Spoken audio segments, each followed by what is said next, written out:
Shooting it raw? Yes. Shooting it raw.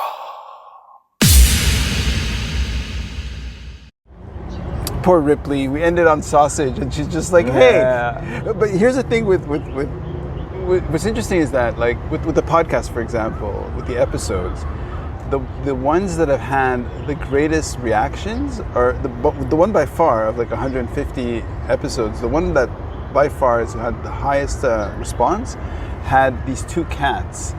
It works. It works. On the internet, cats rule the internet. Yeah. So just like, wait a second. What about the content? Now I feel like I should have gotten my second dog instead of this image.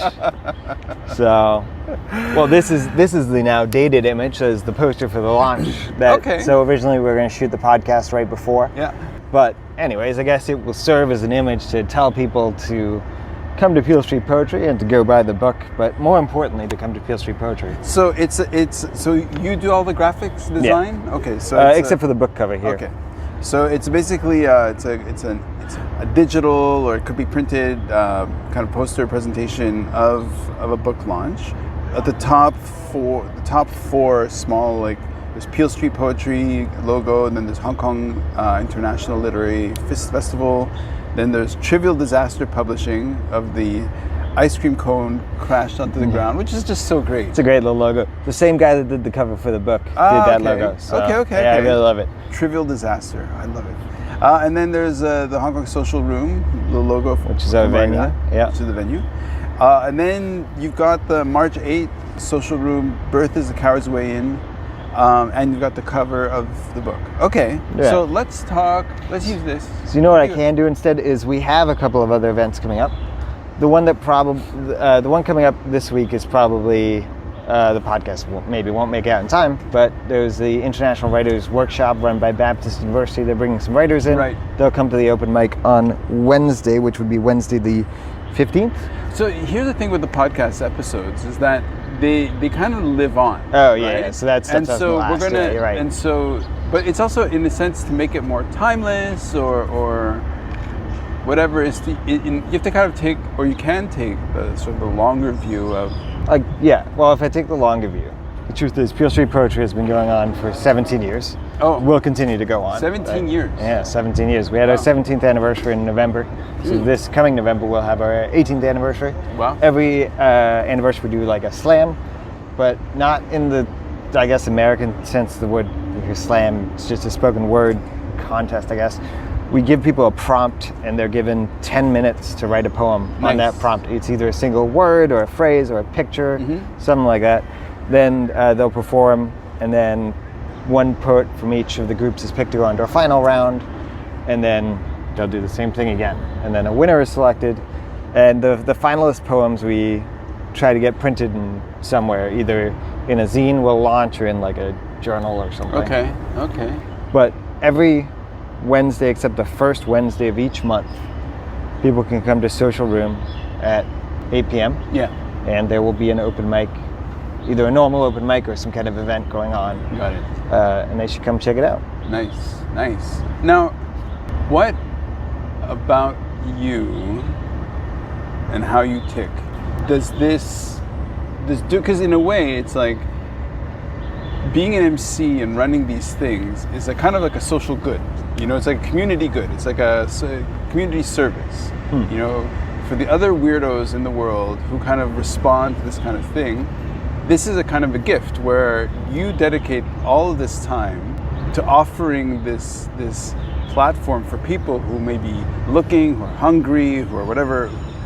It satisfies that. So this is very other-centric, right? So now? I think I know what kind of work do you do? Because we're going to record at your thing. So what kind of work do you do? Yeah, I generally work in special needs education.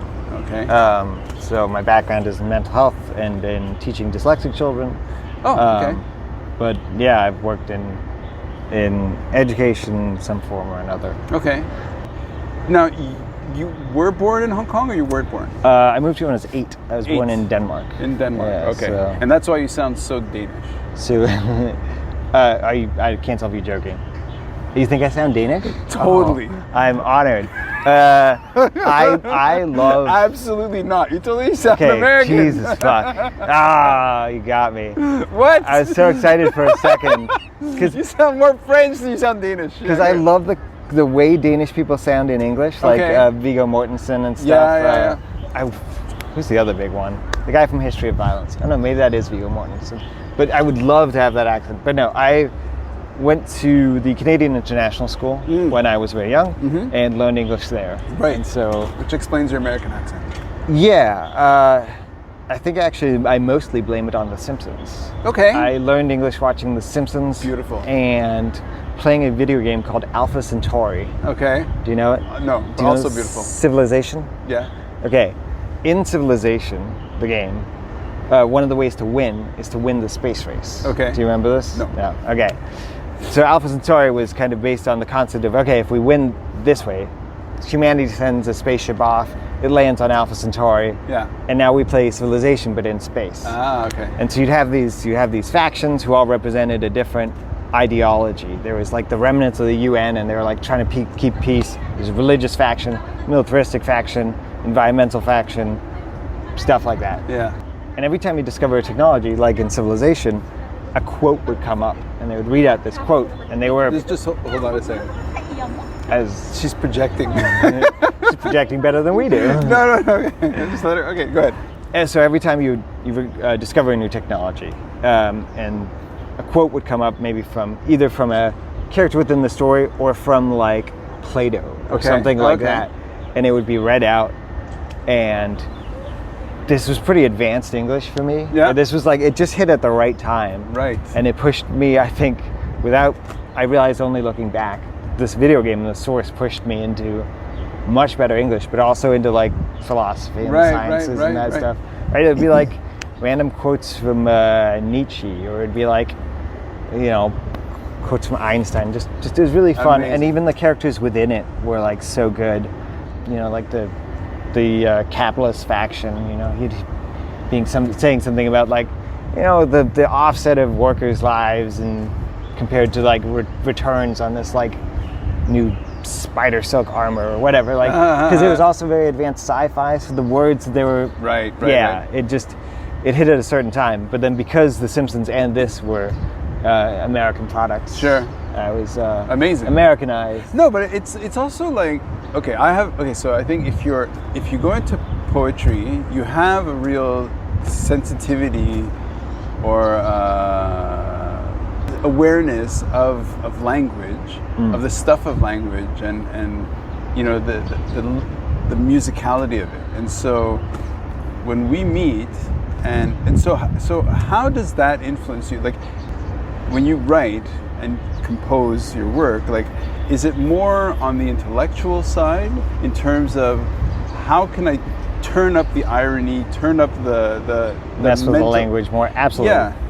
So I have something with language, and like everyone I know quite closely knows me as the guy who makes puns. I mean this in the least dumb way, because I feel like usually you'd be like, that is someone I don't want to hang around. Puns are stupid. So cutting out like 90% of like the shitty low-level puns. Yeah. For some reason, I'm constantly making little connections with words that sound or relate in some way, and I don't know what.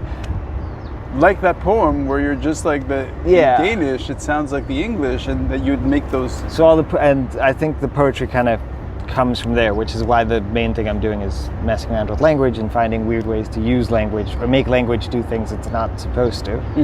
Which I think maybe comes from. My mom is an insane linguist. My mom we moved out here because she was the head of the Japanese department, despite being fully Danish. Okay. She speaks 15 or so languages. Oh, wow. Including Ainu, which is a language in northern Japan. Oh, wow. Spoken by the Ainu people, of which there are like sub 100 speakers in the world. Oh, wow. And she's like one of the foremost experts in the world. Yeah, so there's some linguistic thing going on in my family. I need to have your mom on the podcast. Yeah, she is unable to. She's a little. Okay. She's getting on in years. Okay, got it. I did at one point have her. I found like a subreddit for the Ainu language. Okay. So there's still a few people interested, and I've hosted. I was like, my mom is Amazing. so and so. Like, if you have any questions, ask. And a bunch of random people would ask, and I would like tell her the question, and she would write back. Yeah, that was really interesting. So in your work, you're helping kids with dyslexia, I assume, sometimes with learning disabilities, and how does your relationship to language influence your, like, facilitation to a different mind trying to wrap their heads around language? I don't know. I can only assume it would help. I can't imagine it would hinder. I don't know. I think that's all I could say there. That's great. Yeah. I don't think it does too much in the sense that it is a realm where you need specific expertise and training depending on what you're working with. Right. It's not like you can't just be good with language and therefore better at teaching language. Right. Go do the academic work and the training and Got it. Okay. Next, I think it's almost been an hour. This has been, each episode is kind of strange and kind of unique. This one is like the grayest I feel I've seen Hong Kong. It's really, it's very washed out right now. Yeah, we're on the verge of the wet season starting. Yeah. So, but you've got the mic. Last but not least. Yeah. Should we? What was it? You were saying something earlier about interpreting poetry. I forget what it was, but in my head I was like, okay, I'm going to read a poem that essentially is just this. It's a little silly, but it's trying to just be obtuse and not that interpretable, and kind of, it's a little bit trying to make fun of the over temptation to try and find imagery and meaningful connection in everything. Oh, I think it was because the dog. They're like, okay, you picked a photo of the dog in the book, and like symbols have meanings, right? And you're not wrong, but so I wanted to write kind of a symbol with no meaning that sounds interesting, and then you have to fuck around with a little bit. Yeah, fuck around with it a little bit, which is one of the poems that the poetry editor guy was like, what does this mean? Yeah. Which was the point. It's called Mushroom.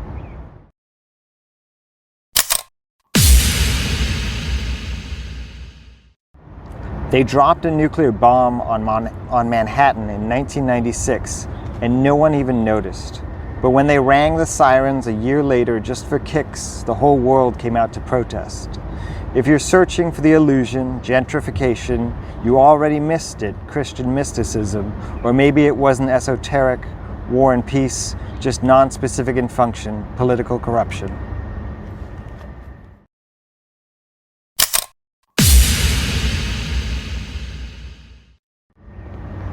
Thank you, sir. Thank you. Yeah, so that's also one of the poems that I think I would leave, like I've read on the mic, but is more, it's on the page. Yeah. But performance-wise, it's not going to do as well. I think it was a great way to end this episode. Thank you so much, man. Thanks, dude. Thank you for having me. Nice. It's fun.